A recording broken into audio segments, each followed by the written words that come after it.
təhsil sistemi elə Bologna sistemi gətirdiyi, nə bilim, filan modeli gətirdiyi elə olmur da. Burada elementlər çoxdur. Ən vacib element hansıdır? İnsanın öyrənməsi. Bir şagirdin, tələbənin öyrənmə bacarığı. Öyrənməyi öyrənməlidir. Bir də ki, müəllimin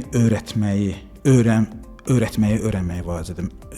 Mən Feynmanın bir ifadəsi var. Deyir, fizikanı uşaqlara nifrət elətdirən müəllim ən böyük cinayətkardır. Fizika əslində çox maraqlı bir elmdir, amma görsə bizim hamımızın ondan zərəsi qaçır. Ən azı uşaqların çoxsunu.